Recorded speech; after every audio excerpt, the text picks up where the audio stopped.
지금이 새벽 4시 35분이네요.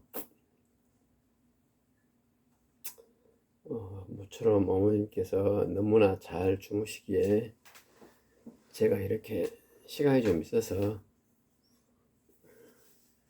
이야기를 하고 있습니다. 오늘이 목요일이죠. 월요일, 화요일은 어머님께서 별로 식사를 못 하셨어요. 이틀간에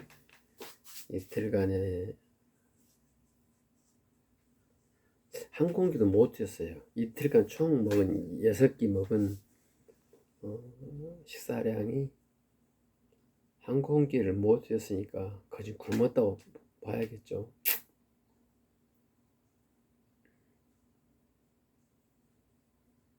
체중이 35kg밖에 안 나가고 늙으신 노인께서 이틀 동안 식사를 하지 않으면 상당히 좀 기초대사량에 문제가 있다고 저는 생각하기 때문에 지금까지 이틀간 식사를 안 하시면 저는 병원에 입원시켜서 영양주사를 맞췄습니다. 근데 이번에는 그런 겨를이 없었어요. 워낙 깊이 잠에 취하셔가지고 계속 잠에 취하셔가지고 계셨기 때문에, 그리고 이렇게 이틀 동안 식사를 하지 않는 경우가 거진 2년만 있는 일이라서 병원에 입원시켜야 한다는 걸 깜빡했네요. 그러니까 저렇게 주무시는 것이 혹시 뇌에 이상이 있지 않냐, 이런 생각, 혹은 제가 이틀째, 이게 어머님께서 식사를 안 하신 지 이틀째 목욕을 시켜드렸어요. 목욕시켜드렸더니 소변도 안 보시고 거의 스트레이트로 10시간 정도 주무시더라고요. 그러니까 어떻게 이틀이 훌쩍 지나가 버렸어요. 3일째가 어제죠. 어제 만약에 오늘도 식사를 안 하시면, 어제 제가 생각하기로 오늘도 식사를 안 하시면 병원에 모시고 가야 쓰겠다 이렇게 마음먹고 아침에 한 8시경에 일어났어요. 근데 어머님께서 한 반 공기 정도 식사를 하시더라고요. 기분도 아주 좋아 보이시고, 목소리와 그 다음에 주변 상황 파악하는 거 보면 그날의 컨디션을 대충 알지 않습니까? 근데 식사를 하신 것도 괜찮고 주변의 모든 상황을 알고 계시더라고요. 비록 치매와 우울증을 앓고 있지만 내 경험으로 봤을 때 상황을 파악하고 계세요. 물론 내가 아들인지 모르지만은 이렇게 내가 자기와 같이 있는 사람에 대해서 인지하고 계셨기 때문에 이틀간 굶은 것이 아직까지는 위험할 단계는 아니구나 이렇게 생각을 했어요. 그래가지고 오전에 지나가고 점심을 드시는데 점심도 또한 방어기 드시더라고요. 그리고 기분도 그렇게 썩 나빠 보지는 않고, 그 다음에 저녁 왔는데 저녁도 한 반 공기를 드세요. 그러면 이제 정상이라고 저는 판단합니다. 그래서 어제는 그 이틀간의 엄청난 그 혼란을 다 이렇게 말끔히 잊어버리시고 식사도 하시고 휠체어 산보도 하시고 그러시고, 또 밤에도 잘 주무세요. 지금이 4시 40분인데요 1시에 소변 보시고 지금까지 주무시고 계십니다. 보통 한 10일에 8, 9일은 이 시간에 계속 선망현상에 시달리면서 혹은 우울증 시달리면서 우신다거나 계속 헛소리 하신다거나 그래가지고 제가 뭐 거기에 이제 니가 났죠. 근데 잠을 잘 주무시니 오늘 제가 기분이 좋네요. 그리고 이렇게 촬영도 하고. 지금 광주 지방에는 비가 오고 있어요. 보슬비인데 아침에 제 차 수리가 예약이 됐는데 이렇게 비가 오면 비를 맞고 어머님을 휠체어로 이동을 해서 차에 태우고 또 공장에 가서 차 입고하고 휠체어 내리고 이렇게 해야 됩니다. 근데 이 자동차 고장 수리는 해야 돼요. 비를 맞더라도 엄청난 폭우가 와도 가야 됩니다. 차를 안 고치려면 모를까. 다행히 지금 보슬비라서 걱정할 단계는 아닌데 조금 그래도 걱정은 되네요. 지금 제가 어머님하고 같이 이렇게 사는 생활을 하면서 저도 어머님 따라 살다 보니까 이렇게 주야가 많이 바뀌어서 지금 제가 1시에 일어나가지고 지금이 4시 40분인데요. 아직까지 이렇게 멀쩡히 있습니다. 잠이 오지 않고. 낮에는 가끔씩 어머니하고 같이 잡니다. 어머님께서 잠을 좀 많이 주무시는 편이에요. 이 노인들의 수면에 대해서 참 제가 할 수만 있다면 장기적으로 좀 연구 좀 하고 싶은데 어떤 연구인고 하니 몇 시간 정도 주무시는 게 가장 건강한 수면인가, 어떻게 주무시는 게 가장 좋은가, 여기에 대해서 좀 알고 싶어요. 정말 이 수면 문제와 적정 식사량, 지금 반 공기만 드신다면 어머님께서는 아주 롱런을 할 수 있을 것 같아요. 반 공기만 몇 끼 지속적으로 드신다면, 물론 수분은 기본적으로 섭취해야겠죠. 그런데 저희 어머님 같은 경우에는 한 수저도 안 드셨다가 또 한 공기 다 드셨다가 이렇게 막 들쑥날쑥 해요. 그 이유는 어머님께서 꾸준히 드시면 저도 반 공기만 드리죠. 근데 안 드신 날이 많기 때문에 저는 그냥 기회 있을 때마다 많이 드립니다. 이것을 어떻게 좀 극복을 해야겠는데 안 되네요.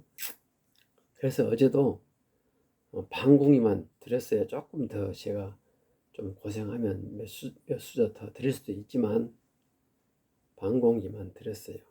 그러면 아마 속에 모든 장기들이 조금 부담 없이 돌아갈 수 있을 거예요. 반 공기가 물론 무엇을 드시냐에 따라서 다르겠지만 몇 칼로리 정도 나온가는 저는 잘 모르겠으나 한 500칼이 나오면 좋겠어요. 근데 아마 500칼로리는 안 나올 거예요, 반 공기가. 그럼 한 공기는 다 드실 수는 없잖아요. 내일모레 100세 된 노인이. 그래서 한 3분의 2 공기 이 정도로 하면 좋겠어요. 반 공기 이상 드셔야 대변 활동도 굉장히 좀 뭐라 해야 되나, 좀 건전합니다. 식사량이 적으면 속에서 이렇게 응축이 되죠, 대변이. 그러면 변비 위험도 있고 또 발생하는 가스로 인해서 피도 오염되고, 그래서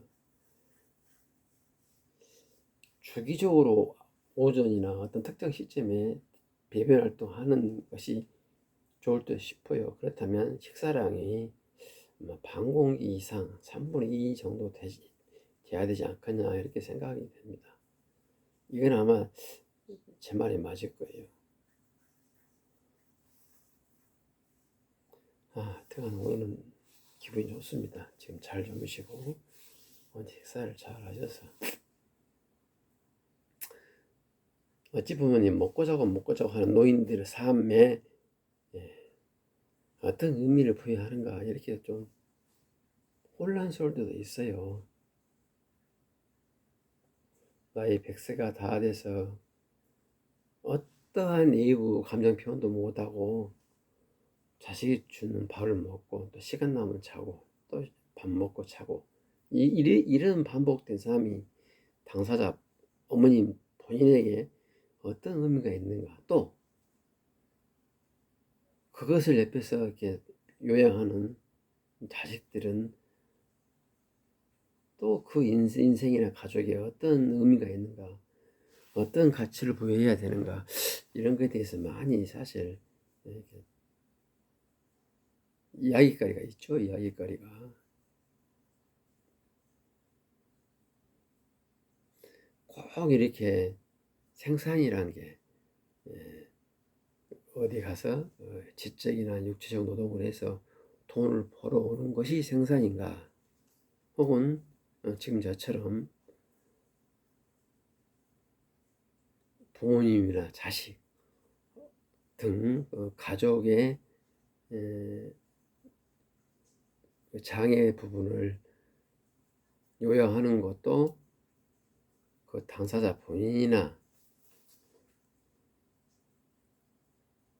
그 가족으로 봐서는 생산적인 가정으로 볼 수 있느냐, 여기에 대해서 생각을 좀 많이 합니다. 우리가 의미 없는 일은 안 해야겠죠. 근데 저는 어머님을 이렇게 옆에서 요양하면서 제 자신에게 엄청난, 어찌 보면 그 무한한 교감, 무한한 그 깨우침 같은 것을 저는 얻어요. 저는 관계없는데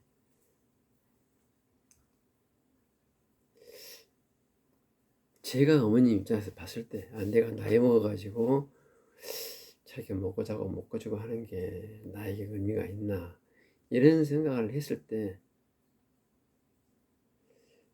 크게 별로는 의미는 없을 것 같아요.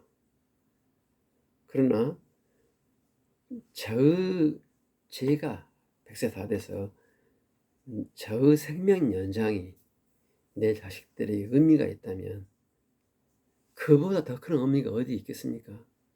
바꿔 말해서 지금 어머님의 저러한 그 회색 같은 그 인생이 옆에서 지켜보는 제가, 비록 육체적 정신적 노동이 따를지라도 제가 그로 인해서 많은 교감과 많은 어떤 관계적인 그 카타르시스, 혹은 인생의 깨우침을 얻는다면은 어머님께서는 엄청난 그 존재의 의미를 가지고 계신다, 저는 이렇게 봅니다. 그러니까 자기가 몸이 약하다고 해서, 혹은 내가 생업에 바빠서 부모님을 가족 요양하시지 못하신 분들이 느끼지 못하는 그런 세계에 제가 진입을 해가지고 그런 노인분들과 같이 생활하다 보니까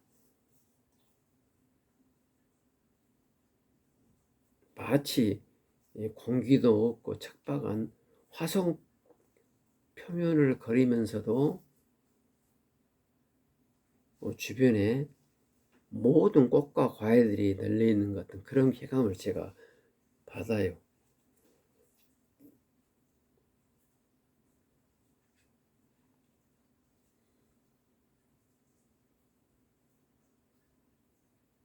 삭막하다는 느낌이 들지 않고 오히려 어머님한테 미안하고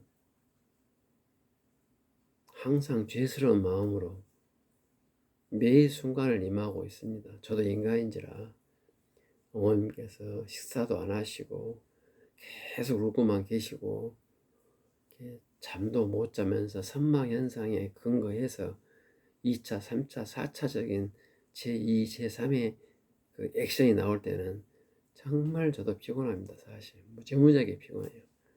그렇지만 어머님을 저렇게 만든 주 범인이 나다 이렇게 생각하는 순간에 모든 것은 다 뒤로 후순위로 밀려나고, 우선 내가 할 것은 어머님의 저 고통을 내가, 다른 사람이 아닌 내가 제일 먼저 치유해 줘야 된다. 그 생각만 앞섭니다. 그러니까 사실상 피곤함이 없죠. 예. 피곤함이 없다는 건 저는 기뻐했던 것 같아요. 제 몸무게가 8, 9kg 빠졌거든요. 4년 사이에. 그리고 지금도 보면 굉장히 피곤합니다. 피곤한데 나로 인해서 어머님 몸과 마음이 저렇게 망가졌다, 이런 인식이 지배하는 그 순간에는 어떠한 피로움과 어떠한 잡념도 없어요. 매 순간 어머님한테 집중하려고 합니다. 사실 우울증과 선망 현상이 심한 사람을 옆에서 간호하기에는 집중이 안 되면 그 공간에 같이 존재할 수가 저는 없다고 봅니다.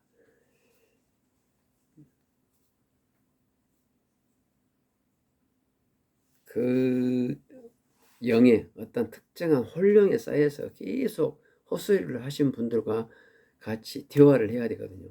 그게. 예. 근데 발음도 정확하지 않아요. 어물어물하면서 내뱉은 그 말을 제가 적절하게 의역을 해서 대화를 해야 됩니다. 어마어마한 에너지가 따릅니다. 거기에는. 예. 앞뒤, 문맥, 전후 상황, 그 다음에 그간에 어머님이 했던 여러 가지 말씀들을 총동원해서 어머님이 그 선망 현상에서 나오는 말들을 의역을 해가지고 대처를 해야 되고, 그렇게 했을 때 서로 이렇게 그 시간 안에, 그 공간에 서로 공존하는 것입니다. 그렇지 못하면 어머님은 계속 입이 말라가면서 헛소리를 하시고, 옆에 있는 자식은 피곤하기도 하고 스트레스 무지무지 받죠. 사실상 헛소리를 듣고 있노라면 그거 진짜 고문입니다. 고문. 남이라면 모를까, 내 부모님, 내 자식이 헛소리를 계속 한다, 입에서 벗금이 나도록 몇 시간 동안 헛소리를 한다, 혹은 그 헛소리를 근거해서 2차, 3차 행동을 한다, 이를 지켜보는 사람은 사실상 이 골과 넋이 녹아버립니다. 밖에는 햇빛이 짱짱 비치는데 아가 비 온다, 빨리 걷어라, 그러면 나는 밖에 나갔다 와야 돼요. 그래야 그 상황이 종료가 됩니다. 그렇지 않으면 계속 나가라 그래, 비 온다고, 큰일 났다고, 장독 덮어라, 비 온다, 나갔다 와야 됩니다. 근데 이게 한두 번은 나갔다 오죠. 그런데 이게 지금 시도 때도 없이 말을 하니까, 이거 뭐 입에서 벗금이 나도록 시도 때도 없어요. 그것이 하루, 한 달, 1년, 2년, 3년입니다. 지치죠. 그러나 그 원인이 나로 인해서 어머님이 저렇게 망가졌다는 순간에 하나도 피곤하지 않고, 어서 내가 밖에 가서 빨래 걷고 오는 신용을 해야 되겠구나, 이 마음이 앞섭니다. 갔다 와서 어머님께서 조금이나마 심적으로 안정이 되면 제 마음이 얼마나 기쁜지 몰라요. 어찌 보면 재밌기도 합니다.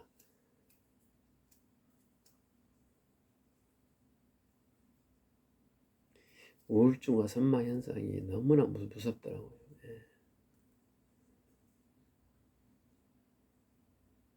대처할 수 없는 여러 가지 유형의 일들이 많이 벌어집니다. 선망 현상과 우울증이 있는 경우에는. 그것을 탈피하려고 했더니 안 되더라고요. 안 됩니다. 빠져들어야 됩니다. 같이. 지금 5시가 됐나 봐요. 지금 한숨 자야겠습니다.